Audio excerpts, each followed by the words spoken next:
Assalamualaikum warahmatullahi wabarakatuh. Perkenalkan nama saya Kianto dari kelas IE 18.1. Saya akan mempresentasikan praktik lobby dan negosiasi oleh legislator sebagai bentuk komunikasi politik. Ini untuk ujian akhir semester psikologi industri. Baik, untuk pendahuluannya di sini praktik lobby dan negosiasi oleh pejabat pemerintah sudah menjadi hal yang lumrah untuk ditemui di berbagai negara di dunia. Menurut Josh, lobby dan representasi kepentingan erat kaitannya dengan politisi atau otoritas administratif yang biasanya menyasar kelompok tertentu. Lobby bertujuan untuk mendapatkan pengaruh yang pasti dan seolah-olah hampir bisa diukur pada keputusan politik tertentu. Sementara negosiasi diartikan sebagai salah satu pendekatan untuk mengelola konflik dalam settingan antar pribadi, kelompok, organisasi, masyarakat, dan internasional. Negosiasi dimaksudkan untuk mengurangi perbedaan di antara ketidaksetujuan dan berakhir dengan sebuah kesepakatan. Negosiasi dapat ditemukan dalam banyak setting sosial seperti transaksi pembeli penjual, transaksi bisnis, pekerjaan manajemen, hubungan pernikahan, situasi penyanderaan, dan sebagainya. Di Indonesia, salah satu kasus yang berhubungan dengan praktik lobby negosiasi yang sempat menjadi sorotan media massa adalah masuknya rancangan undang-undang konsultan pajak dalam penyusunan program legislatif nasional di Dewan Perwakilan Rakyat. RUU Konsultan Pajak berhasil masuk ke daftar prolegnas prioritas tahun 2018, mengalahkan sekian banyak usulan RUU. Keberhasilan masuknya RUU Konsultan Pajak diklaim berkat lobby dan negosiasi yang dilakukan anggota DPR. Untuk tinjauan pustakanya, elemen komunikator politik. Setiap orang memiliki hak untuk berkomunikasi tentang politik, namun yang melakukan kegiatan tersebut secara konsisten masih relatif sedikit. Padahal komunikator politik memiliki andil besar dalam proses pembuatan opini publik. Dobb menjelaskan bahwa politisi, profesional, dan aktivis dapat disebut sebagai komunikator utama dalam politik. Menurut Dobb, politisi dapat dibedakan menjadi dua berdasarkan orientasi kepentingan politisi pada proses politik. Dua jenis politisi tersebut yaitu politisi ideologi yang juga dikenal dengan istilah negarawan dan politisi partisan. Orang-orang yang dalam proses politik memperjuangkan dan mementingkan kepentingan bersama disebut sebagai politisi ideolog. Sedangkan orang yang dalam proses politik selalu memperjuangkan kepentingan pengikut atau kelompoknya disebut politisi partisan. Konseptualisasi lobby. Menurut Jorak, lobby akan selalu menjadi bagian dari sistem politik dan legislatif sebuah negara. Istilah lobby telah banyak didefinisikan dengan berbagai cara. Tetapi pada dasarnya lobby adalah setiap warga negara atau kelompok kepentingan untuk mengajukan petisi kepada pemerintah atau kongres dan memberikan informasi yang dirancang untuk mempengaruhi bagian untuk menggagalkan undang-undang. Konseptualisasi negosiasi. Negosiasi adalah dialog antara dua orang atau lebih yang dimaksudkan untuk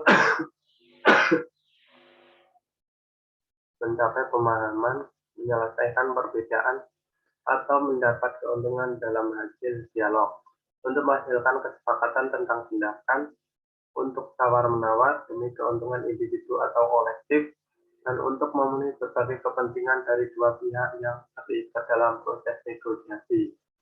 Negosiasi dalam komunikasi. Menurut Target, menjelaskan bahwa terdapat 3 kegiatan komunikasi yang penting dalam dan saling berkaitan dalam konsep negosiasi, yaitu membingkai, menyusun strategi, dan mengelola hubungan. Metode penelitian. Pendekatan penelitian yang dipilih adalah kualitatif yang menekan pada cara orang menafsirkan dan memahami pengalaman realitas sosial individu. Metode kualitatif digunakan untuk menjawab pertanyaan tentang pengalaman, makna, perspektif, paling sering dari sudut pandang informan. Data-data kualitatif biasanya tidak dapat dihitung atau diukur. Alat pengumpulan data berupa wawancara terstruktur dan studi dokumentasi. Informan dipilih secara sesuai sengaja dengan pertimbangan dapat memberikan informasi yang relevan dengan tujuan penelitian. Temuan dan bahasan komunikator politik, politisi partisan dan kepentingan partai. Jika mengacu pada konsep dalam kasus RUU Konsultan Pajak, Muhammad Misbahun menempatkan posisinya sebagai politisi partisan. Meskipun MM membangun narasi bahwa RUU Konsultan Pajak mengamankan penerimaan pajak dan menjaga hak-hak para wajib pajak, akan tetapi di sisi lain ia memperjuangkan kepentingan kelompok tertentu yang dinilai oleh pihak kontra RUU Konsultan Pajak terlalu monopolistik. Rekam jejak RUU Konsultan Pajak.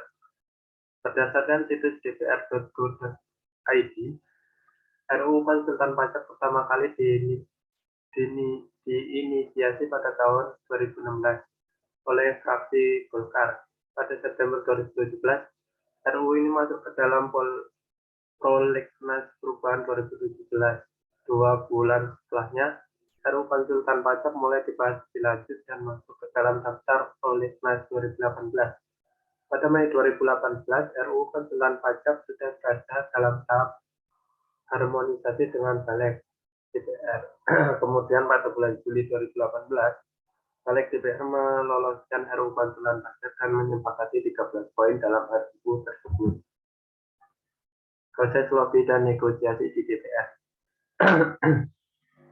Ketika melakukan lobby kepada pemangku kepentingan, memang tidak bekerja sendiri. Ia merangkul IKPI sebagai organisasi yang bisa mendapatkan keuntungan jika RUU Konsultan Pajak disahkan oleh pemerintah. IKPI mendukung secara penuh inisiasi RUU tersebut.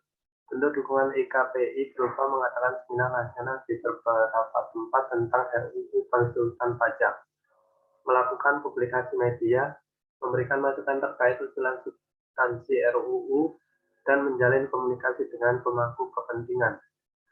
Dalam melakukan lobby dan negosiasi, menemukan adanya gangguan. Gangguan tersebut datang dari akademisi dan pakar perpajakan yang kontra dengan RUU Konsultan Pajak. Para pihak yang kontra menyebut bahwa RUU tersebut hanya akan menguntungkan satu organisasi tertentu dan bukan bagian dari reformasi perpajakan. Terlepas dari berbagai polemik yang ada, RUU Konsultan Pajak faktanya lolos dalam daftar prolegnas prioritas tahun 2018. Setelah melewati berbagai tahapan yang dibuat Balik DPR dan menyingkirkan puluhan RUU lainnya, tentunya ada kontribusi MM dan mitra koalisi yang melakukan praktek lobby dan negosiasi di DPR. Kesimpulan, berdasarkan hasil penelitian dan pembahasan, dapat ditarik kesimpulan dan penelitian ini. Dalam penelitian ini, yang pertama, MM sebagai komunikator politik menempatkan posisinya sebagai politisi partisan yang melakukan lobby dan negosiasi berdasarkan kepentingan partainya, dan IKPI sebagai organisasi yang diklaim akan diuntungkan jika RUU Konsultan Pajak disahkan pemerintah. 2. 5 area dasar kegiatan lobby yang dijalankan MF diantaranya 1. Menjalin koalisi dengan organisasi berpengaruh yaitu IKPI yang memang memiliki kepentingan yang sama. 2. Melakukan riset pendahuluan dan persiapan laporan yang dibahas saat rapat pembahasan. 3. Menjalin komunikasi dengan individu berpengaruh dalam Balik DPR dan anggota fraksi dari partai lain. 4. Menetapkan MM sebagai pembicara sekaligus saksi ahli, dan terakhir mempersiapkan diri dalam sifat di DPR.